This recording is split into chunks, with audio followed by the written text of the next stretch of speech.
Testing, testing, 1, 2, 3, testing, testing.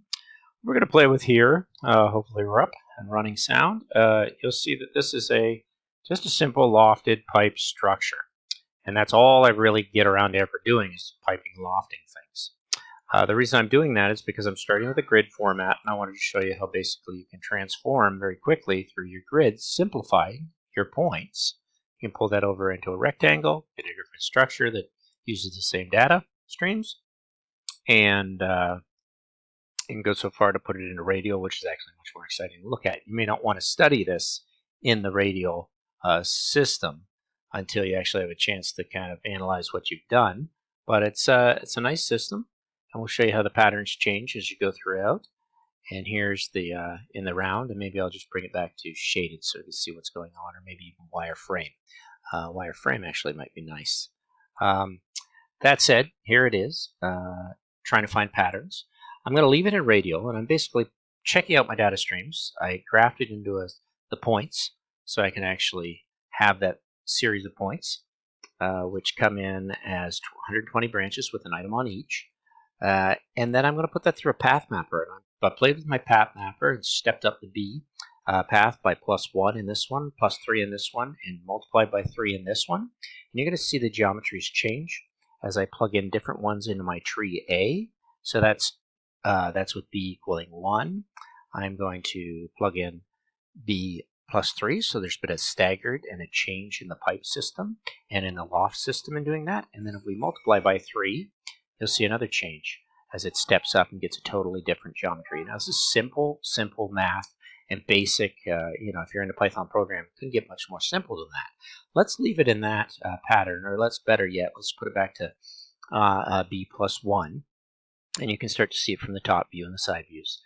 And what I'm going to do now is take it through a domain of lifting it in the Z direction, and I'm lifting it up 20 different times. So as I change that, you'll see that it lofts differently and actually flattens out. If I just do 1 or 2, you'll see that it's pretty much right across the board, stepping up and then following the 20 height around the sides.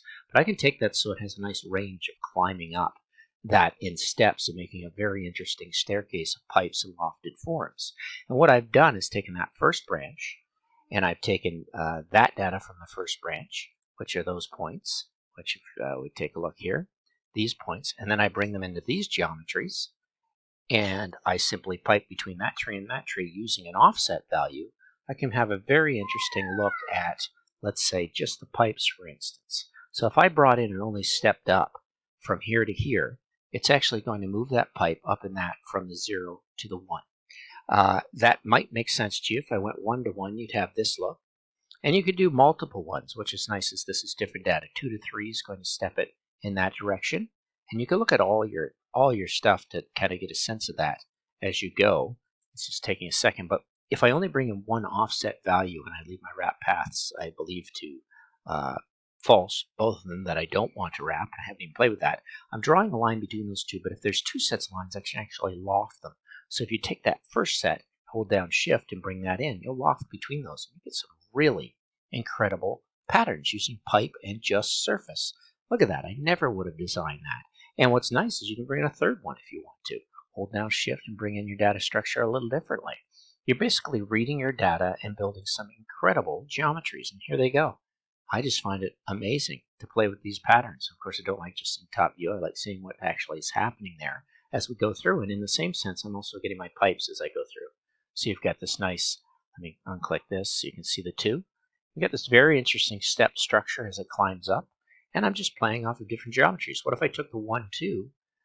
It's not going to loft in that scenario, but I pull this one up, and then I can loft between the two, and I get this nice stream of really following pattern. These are all makeable if you have materials and you actually are a builder or a fabricator. You start to have these studies, and yes, they're just algorithms. They're fairly based in symmetry, but you can actually mess with this data quite a bit. I find it's very interesting. If you like the one form and then you want to try it, you just go back and you shift it into another grid pattern. And you can really get chaotic with this by taking a structure or a surface and doing divide surface for the points, which would just be wild. And I don't want to get into that. I want to leave that to you to pull in a sphere, maybe onto the surface bar, pulling in a sphere.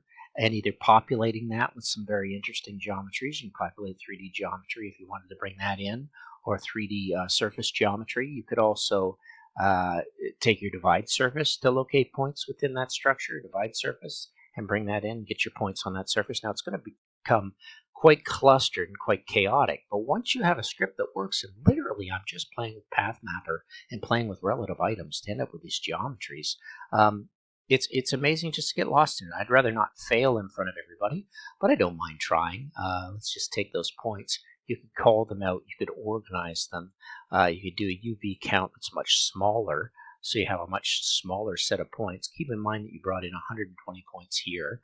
Here you'd have a number of 9 points. You might want to take that up to something comparable right here to 25 points. Let's go a little farther to 8, and let's take it up into the 81 range. Let's take those points and just pop them in here as a tree and see if we end up with nothing. And we immediately run into problems, probably because of the order. And that's why I don't like getting ahead of myself too much in this, because probably I haven't even simplified my expression, which might allow for points to come through. No, I definitely have to recreate my nulls, and I'll probably have to take it up to a graph and then do a null on that.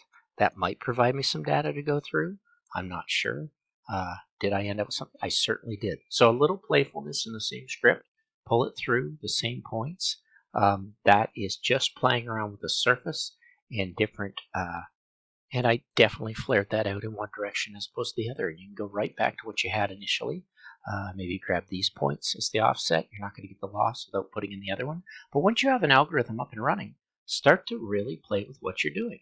And those are pretty ordered UV count and points on there. It would get a little wild if you started to do random points, and you'll end up with tons and tons. And this kind of looks like a crazy badminton birdie.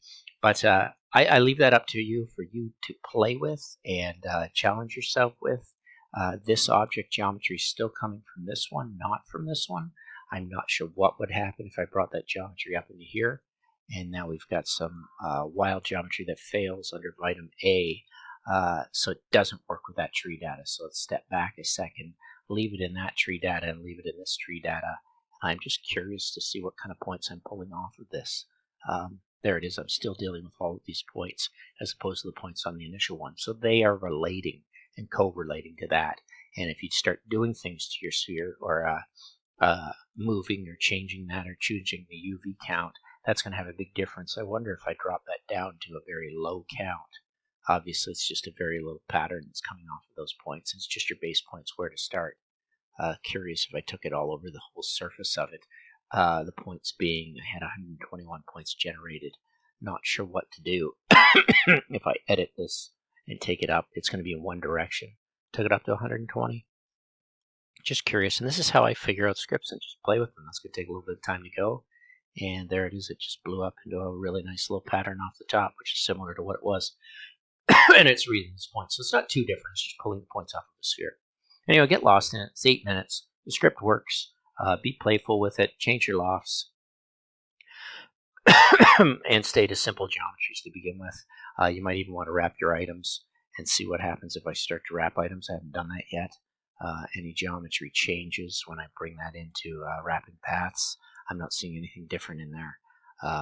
And that's because there's just, oh, it's still thinking. That's what's going on. And I might have crashed the program. You never know. Wrapping the items might be interesting to see how that relates. Okay, we'll give it a few seconds and end on that note, because that's usually where my script's going to end. It wasn't bad. I think we're out of it. Not quite yet. Still thinking. Still unhappy with me. I might truncate this.